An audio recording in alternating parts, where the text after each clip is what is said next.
Halo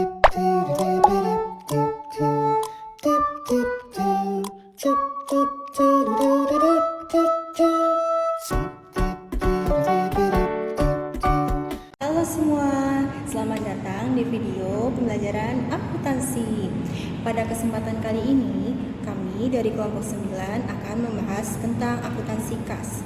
Sebelum masuk materi, perkenalkan dulu nama saya Safira Maharani dan rekan saya Sapna Karismawati.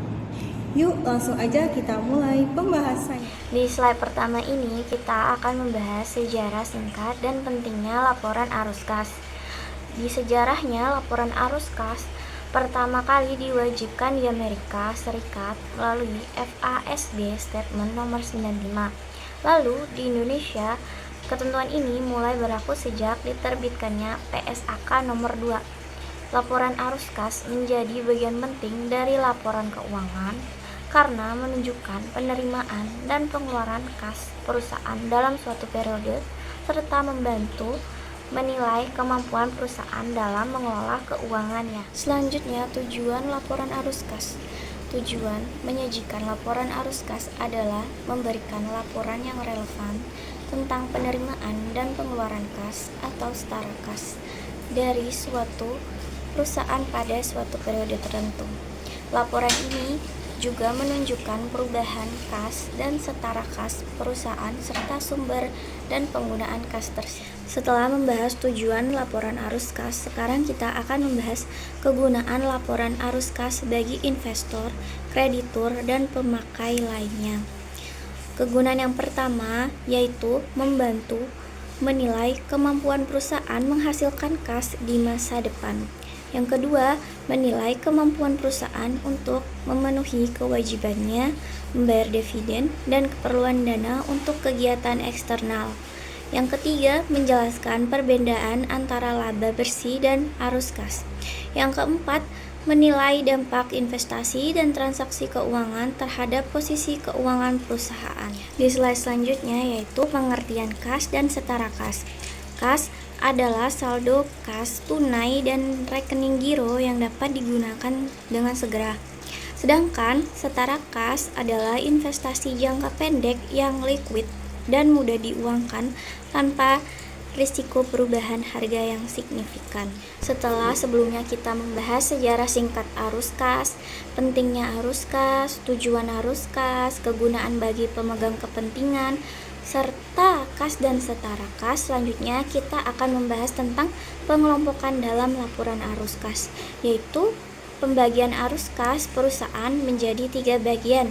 Yang pertama ada kegiatan operasi perusahaan, yaitu arus kas dari aktivitas utama perusahaan, misalnya nih penjualan produk ataupun jasa dan pembayaran biaya operasional.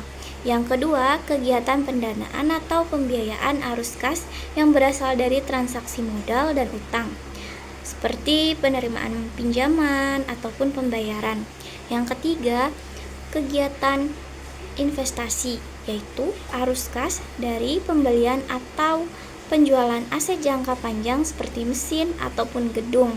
Dan selanjutnya akan diteruskan oleh rekan saya. Untuk selanjutnya di sini saya akan menjelaskan pada kegiatan operasi perusahaan. Kegiatan ini dibagi menjadi 2 yaitu arus kas masuk dan arus kas keluar. Contoh arus kas kegiatan operasi perusahaan yang pertama pada penjualan barang atau jasa dan pelunasan piutang. Penerimaan kas dari penjualan barang dan jasa termasuk penerimaan dari piutang akibat penjualan baik jangka panjang atau jangka pendek. Yang kedua yaitu pada penerimaan bunga atau dividen. Penerimaan dari bunga pinjaman atas penerimaan dari surat berharga lainnya seperti bunga atau dividen. Yang ketiga pada klaim asuransi dan pengembalian dana pemasok. Semua penerimaan yang bukan berasal dari sebagian yang sudah dimasukkan dalam kelompok investasi pembiayaan, seperti jumlah uang yang diterima dari tuntutan di pengadilan, klaim asuransi kecuali yang berhubungan dengan kegiatan investasi dan pembiayaan seperti kerusakan gedung, pengembalian dana dari refund. Selanjutnya ada kegiatan pembiayaan pendanaan. Kegiatan ini juga dibagi menjadi 2 yaitu arus kas masuk dan arus kas keluar. Contoh arus kas masuk kegiatan pembiayaan pendanaan yang pertama ada penerimaan dana dari penerbitan saham. Kedua, penerimaan pinjaman jangka panjang. Ketiga, penerimaan dana dari penerbitan surat utang. Selanjutnya, contoh arus kas keluar kegiatan pembiayaan pendanaan. Yang pertama, pembayaran dividen kepada pemegang saham. Kedua, pembayaran kembali utang yang dipinjam. Ketiga, pembayaran utang kepada kreditor termasuk utang yang sudah diperpanjang. Selanjutnya ada kegiatan investasi. Kegiatan ini juga dibagi menjadi dua, yaitu arus kas masuk dan arus kas keluar.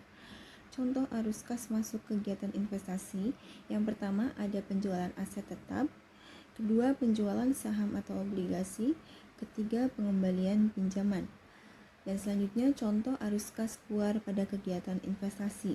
Yang pertama ada pembelian aset tetap, kedua pembelian saham atau obligasi, ketiga pemberian pinjaman. Tidak hanya itu, laporan arus kas bagi perusahaan juga memiliki manfaat. Yang pertama, mengetahui sumber dan penggunaan kas.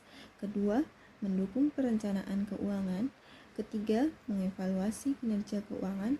Keempat, sebagai dasar pengambilan keputusan. Jadi, kesimpulannya, laporan arus kas adalah laporan keuangan yang menunjukkan penerimaan dan pengeluaran kas perusahaan dalam periode tertentu untuk menilai kemampuan menghasilkan kas, likuiditas, dan risiko investasi. Terdiri dari 3 aktivitas utama, yaitu operasi, investasi, dan pendanaan penyusunan mengikuti prinsip akuntansi PSAK nomor 2. Nah, itu tadi pembahasan kami mengenai akuntansi kas. Semoga penjelasan ini bisa membantu teman-teman memahami akuntansi kas. Terima kasih sudah menyimak sampai akhir dan sampai jumpa di pembahasan berikutnya.